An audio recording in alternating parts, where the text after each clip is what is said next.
My family does not document love. In that, some people, because you call, if you don't call, if you don't see, they're counting when they spoke to you. Our first question, we have 6 questions today. And our first question is parenting young adults and relationship with older parents. You know what Lola just said? And really, my own mom is what, 89? Yeah. So her grandma is what, 96? 96 going on 96. 97, So yeah. my mom is just right in between your mom and your grandma. How old is your mom? 86, 87 in June. You see? So my mom, I'm the last born.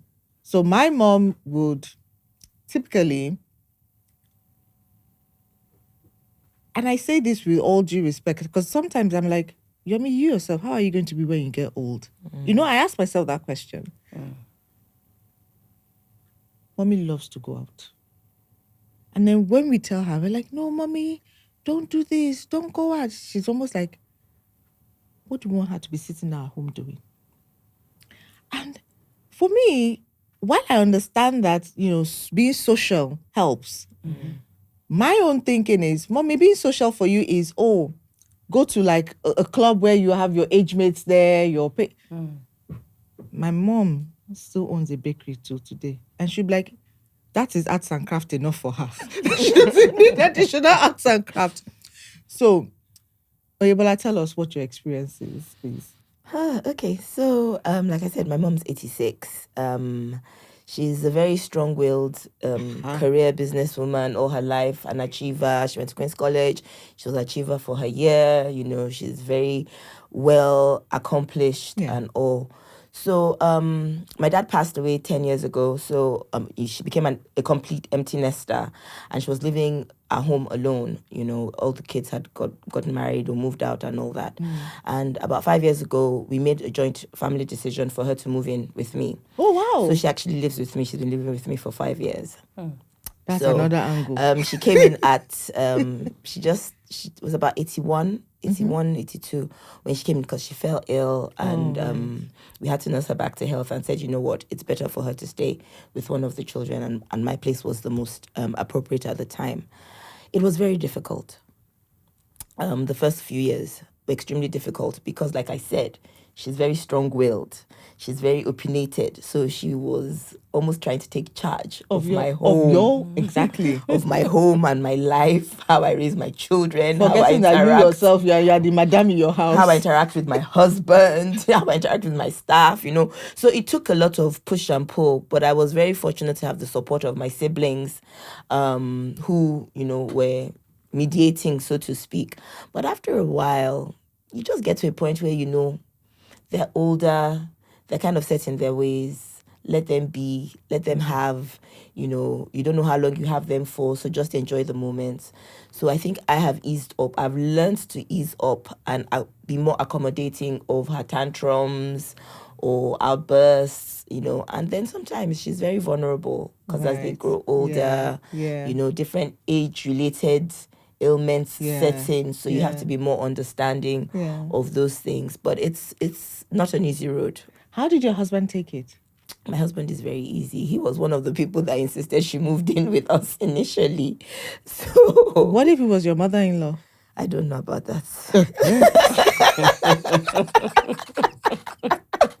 You see? And that's the truth. I don't know how I'll be able to have copes, because that's one of the things my siblings always say, that we are very blessed to have someone like my husband who is so easy, because some of the things that used to happen then, even we didn't like it. So we couldn't imagine how he would have been feeling in his own home. But like I said, we were fortunate. So he was always on her side. So like when we say, oh, mommy is this, so she'll be like, take it easy with her, calm down, this, that. So she would be reporting us to him to talk to us. That decides the diplomat. He's more understanding. Yes. So so it's been quite easy. One of the concerns I had was because I have really young children. I had children a bit later in life. So I was very conscious of not having outbursts or quarrels in front of the children, so they don't think it is normal To for treat. parents and children to have those types of interactions. Absolutely important. You know, so I had to really dig deep and take a step back. This is after a lot of tears and crying in private and all that. But I had to take a step back to say, I don't want them to normalize this type of dysfunction, you know, if we're having, you know, outbursts and clashes. And also when she's doing stuff, I'm just like, okay, mom, you know, especially in front of them, Them. so that they don't think that's how it That's is. really, really wise of you, Oyebola, honestly. It's God. Absolutely. It by has my to be. power. It has to be. Lola, what Because you has know it been me. like for you? So I think With your mom and your With- grandma. And Well, what's I- their relationship like? That's special because they're both older and old. What's their Different. relationship like? So their relationship is interesting. Mm-hmm. So I would say when we were teenagers, my mom had a shop at the bottom of my grandparents' house. So she was there a lot. And my grandmother was kind of like the person who would make sure the place was shut down. I would keep the money, Okay. like at the end of the day. So the relationship, I would say, has moved over the years from seeing your mom, who was extremely functional, that's my grandmother, to, you know, the, you know, decline, but not in a negative way, in that my grandmother was very active. You know, those people, you would hear grandma say, oh, she walked to Mushi. She lives in Elukweju, yes. So COVID did a number on her. She woke up, she was in pain, she couldn't move. I can't remember one of her legs. It was really hard for her. But my grandmother, as determined as she was determined to be able to walk. So she started, they did all the physio and everything, and she was back on her feet. But my uncle's birthday the next year, she was on the dance floor. Fantastic. So my grandmother is this is the way I want to do it. So, and like, you know, we are all like that. We're setting our ways. We like rhythm. We like function. So sometimes my mom goes to her and says, oh, she should try it this way, or they could have done it this way. And my grandmother is not even listening. She's very insistent on what she wants to. An example, last week, my mom got there and she said, oh, they were knocking for a while. My grandmother has a carer and a maid. She had sent both of them out and was home alone. Why? On errands. Okay. Yes. It was an issue of trust, where she thought, oh, one person doesn't maybe negotiate properly, so the other person who's newer should go along. But, you know, when you think about it, it's not wise to send both of them away. But when her children spoke, she was looking at them like, what are they talking about? Because my grandmother doesn't think she's old. She doesn't think she needs that 100% assistance. Do you understand? So this is us now telling mommy that, you know, just leave her. Because really, you can't do anything else. What do you want to do? Just leave her. Having said that, there are things you tell my mom and she will nod. I will say, and she's not going to do it. She's going to do exactly what So just like she our wants mom as well. to do. Exactly. Do you understand? But when you think about it, I believe that we're also like that, because there's things my children will say, and your children are still children. No, but when I say I'll think about it, they already know that mom is not thinking about anything. And that's a no. That's yes, a soft it's a no. no. So I'm saying it's the same thing with our parents and grandparents, that, you know, we're looking at them because they're older and we're younger, we can make decisions. But it's the same thing. I mean, as a human, what do? You're learning things, you're learning patterns, and then you stick to what's safe, what you understand that makes you function. I guess. You know. Especially over time. Yes. Over so many years. Yes, absolutely. Over so many years. You know, when you mention your children that, you know, they know what I'll think about it means. I thought of, so I think out of us, I'm the one that has like the real adult children now. And it's a flip for me, because I find that I consult my children now. Like, what do you think about this and that and this and that? You don't have time for me. I mean, so let me put it this way. Maybe that's not fair on them. My daughter is working and she goes, Mommy, I think this and that, but I'll call you back. I have a meeting in 5 minutes. I'll call you back. But she will call back. She does call back. But I find that she's very short. Yes, Mommy, yes, And then, but in the evenings though, when she's done, she'll be like, Mommy, am I your favorite? And she becomes all cute and whatever again. So I guess for me, it's a case of timing, when to reach her and what to expect at that particular time.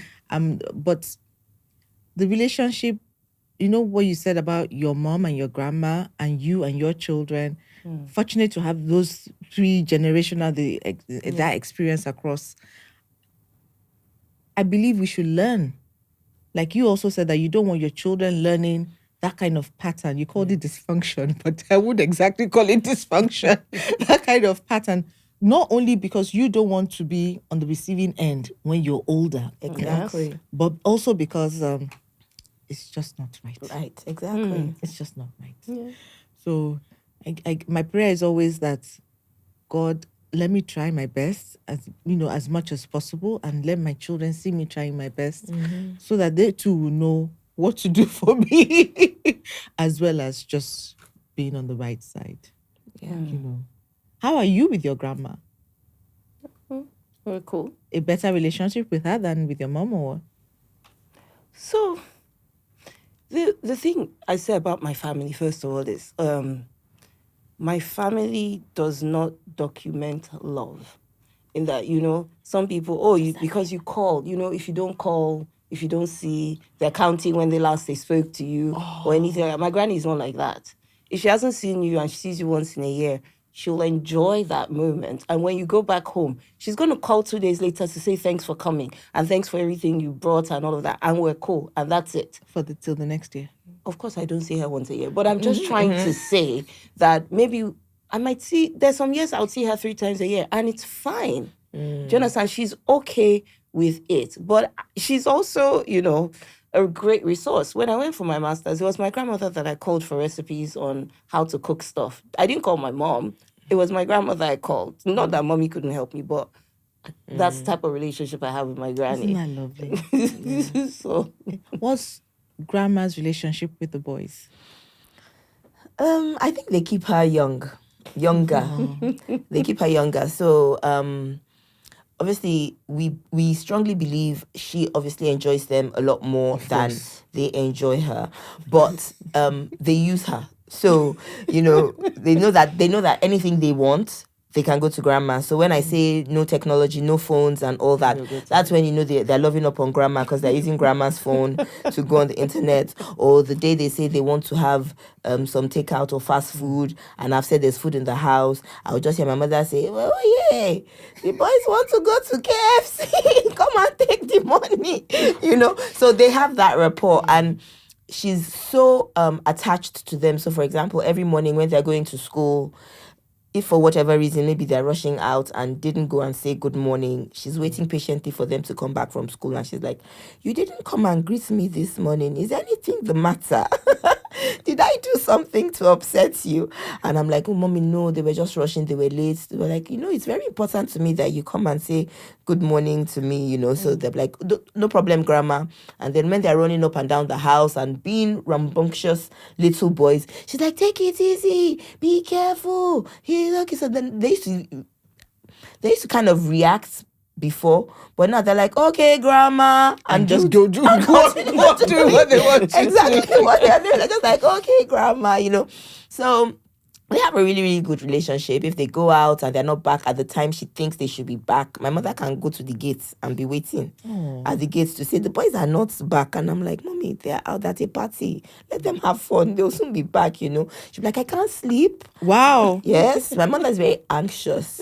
"I can't sleep until they come." So when they come, she won't come and say hello to them. Or if it's late, she will just skulk into her room and go to bed and know that they're back. That's wonderful. So they have a good relationship. And she's like that with all her grandchildren. So because she lives with us, so there's more of a daily with the children in my house. Yes. But with all the other grandchildren, my siblings' children, she's on point with everything they're doing. Who's graduating, who just relocated, who's got married. She knows what's going on with each of them. So she's not with them the way she was with us growing up. That thing they say about grandparents are usually better with their grandchildren than they were with their children. They're softer. Yeah. Yes. Definitely. Definitely. That's 100% my experience. Definitely. Yeah, that's really nice. That's really nice. Thank you. And we'll be right back.